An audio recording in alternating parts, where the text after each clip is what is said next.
Salam sejahtera dan salam Sarawak Maju Makmur bersama saya Janet Bennett. Tumpuan berita, kepakaran dalam bidang perubatan anestesia di negeri ini perlu ditingkatkan dalam usaha mencapai penjagaan kesihatan rakyat yang baik. Premier Sarawak Datuk Petinggi Tan Sri Dr. Abang Abdul Rahman Zahari atau Datuk Abang Openg berkata, kerana berdasarkan saranan Persekutuan Persatuan Ahli Bius Sedunia, 5 pakar anestesia diperlukan bagi setiap 100,000 penduduk. Menurutnya, ia juga selaras dengan anggaran bahagian pembangunan perubatan Kementerian Kesihatan mengenai sasaran pakar dalam anestesiologi dan penjagaan kritikal 1 hingga 20,000 pada 2025 dan 1 hingga 18,000 pada 2030. Therefore, the number crunching means our greatest challenge in the coming decade is to train more specialists. We have to increase anesthesia care delivery, not only in absolute volume, but in complexity, as well to meet the demands of development in surgical and perioperative medicine. Failure to do so has far-reaching implications and can severely limit access of our people to safe surgical healthcare. Beliau berkata demikian ketika berucap dalam Majlis Perasmian Persatuan Pakar Anestesia Malaysia MSA dan Kongres Saintifik Tahunan Kolej Anestesiologi COA 2023 di Pusat Konvensyen Borneo Kuching BCCK di sini pada Jumaat.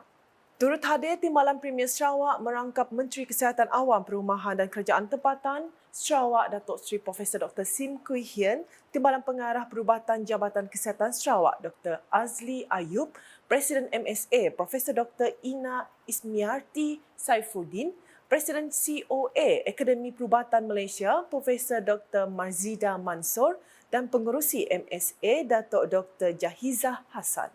Dalam pada itu, Premier Sarawak berkata pemilihan tema Anestesia 2023, Kepimpinan dan Kecemerlangan dalam Pembangunan Anestesia adalah bertepatan dengan keadaan yang berlaku pada hari ini.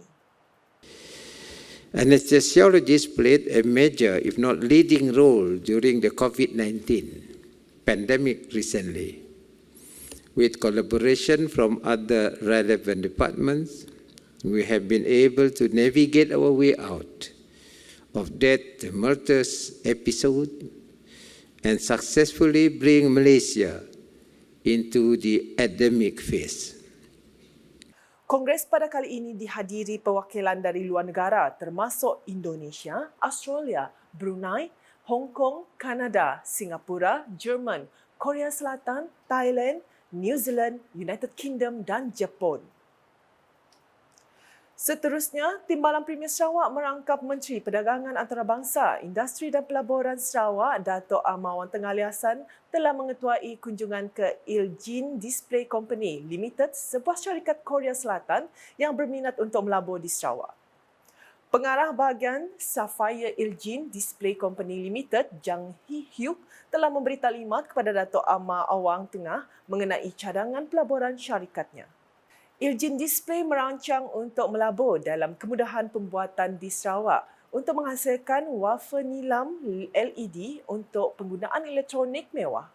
Projek yang dicadangkan itu bernilai RM440 juta dan Iljin Display sangat teruja untuk mewujudkan kemudahan pengeluaran di Sarawak, katanya. Beliau berkata demikian dalam satu kenyataan media pada Khamis. Kenyataan sama memberitahu Sarawak merupakan destinasi pelaburan pilihan buat kebanyakan syarikat dari Korea Selatan, termasuk Lotte EM di Samajaya High Tech Park dan OCIM di Samalaju Industrial Park. Justru Datuk Amar Wang Tengah amat mengalu-ngalukan cadangan pelaburan syarikat itu kerana projek berteknologi dan bernilai tinggi ini adalah selaras dengan PCDS 2030 yang menggalakkan kemakmuran ekonomi, keterangkuman sosial dan kelestarian alam sekitar. Sementara itu, dalam perkembangan lain, Datuk Amar Wang Tengah turut melakukan kunjungan terhadap Presiden dan Ketua Pegawai Eksekutif SK Aton, Seong Myong, sebuah anak syarikat milik penuh SK Innovation Company Limited Korea Selatan.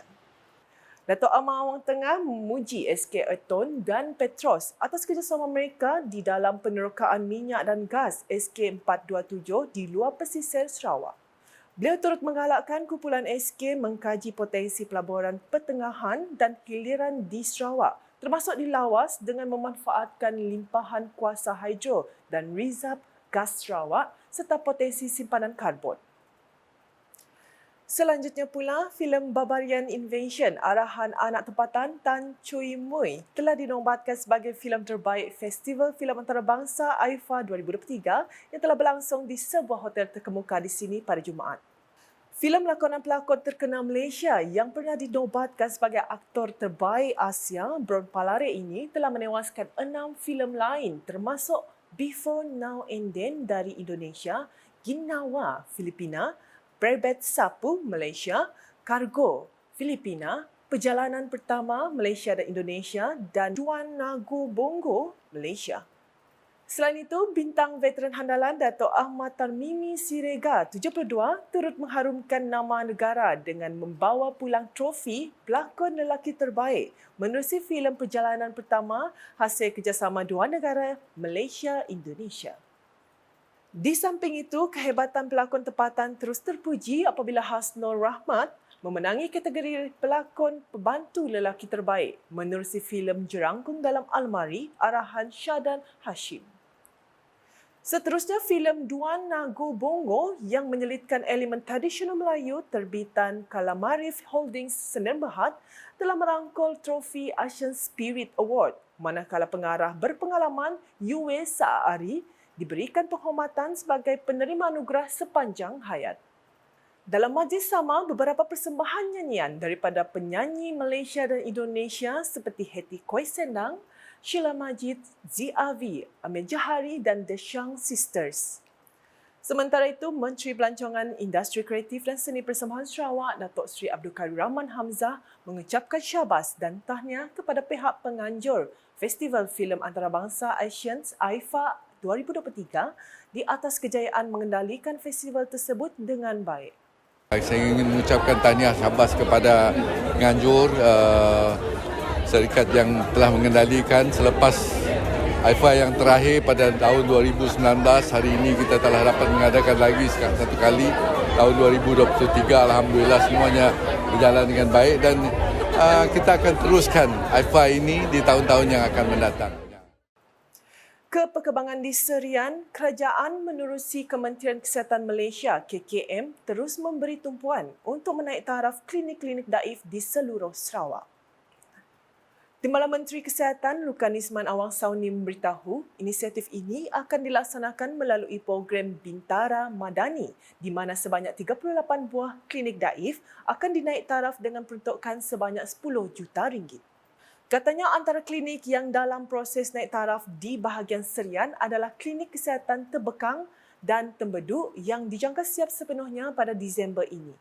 Beliau berkata demikian semasa lawatan kerja ke tapak projek klinik kesihatan Serian dan Hospital Serian pada Jumaat.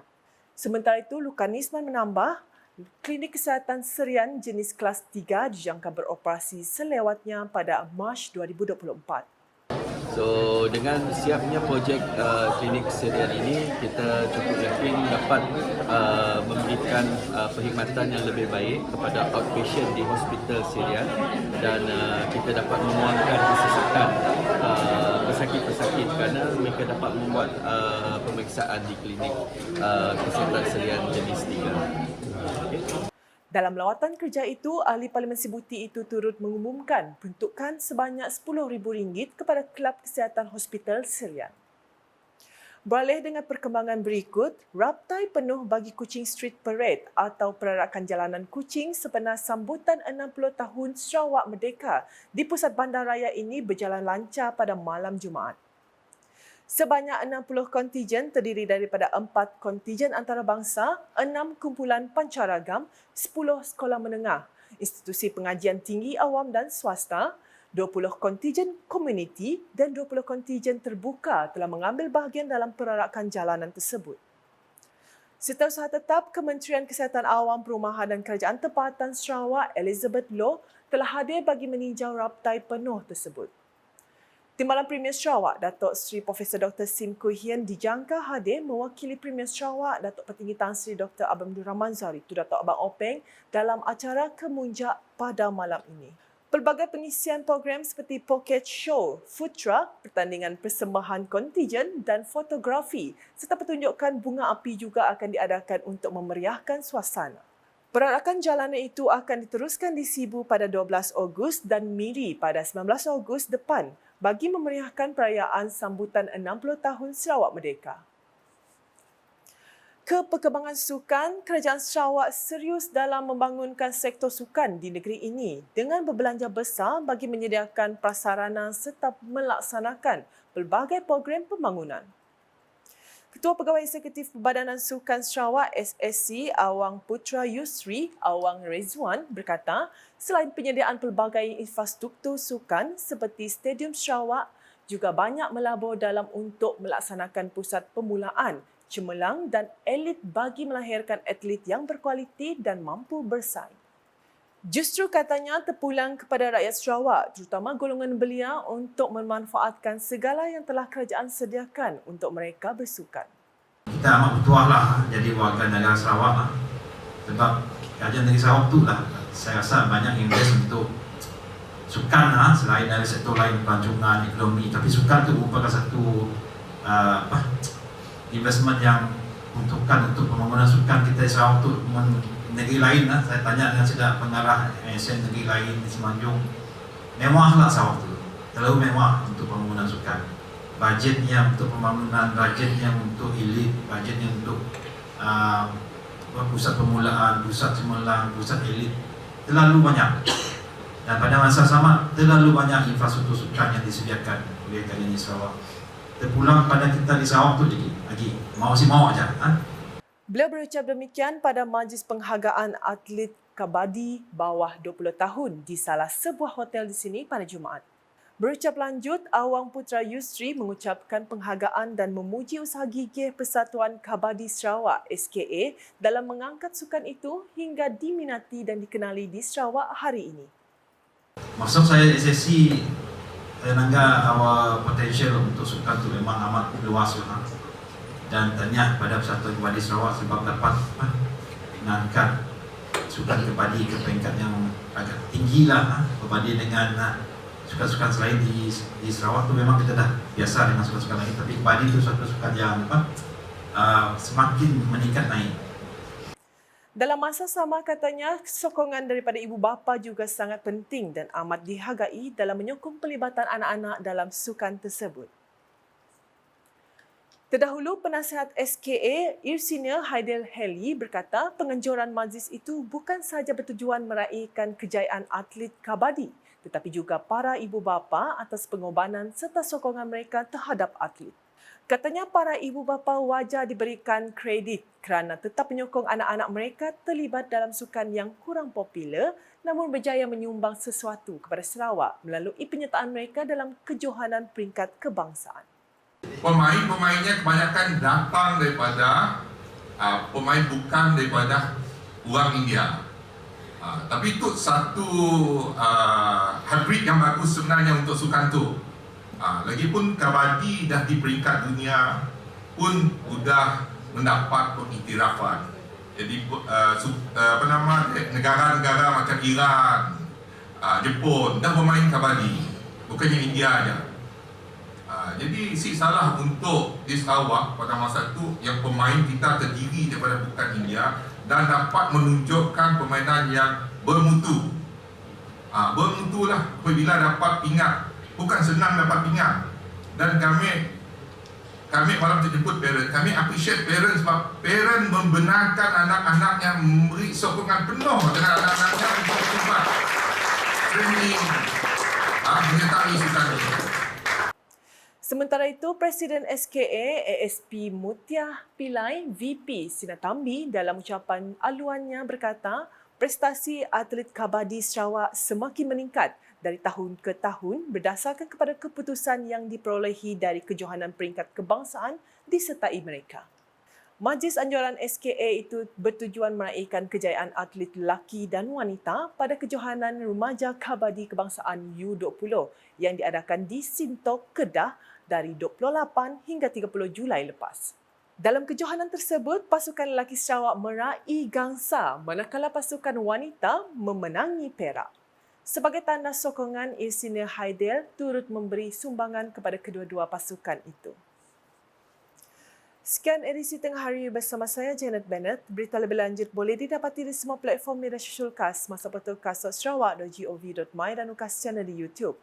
Sebelum mengakhiri buletin UKAS, kami tinggalkan anda dengan sorotan Majlis Perasmian Persatuan Pakar Anestesia Malaysia MSA dan Kongres Saintifik Tahunan Kolej Anestesiologi COA 2023 di BCCK pada Jumaat. #Saluran Informasi Rakyat, Salam UKAS.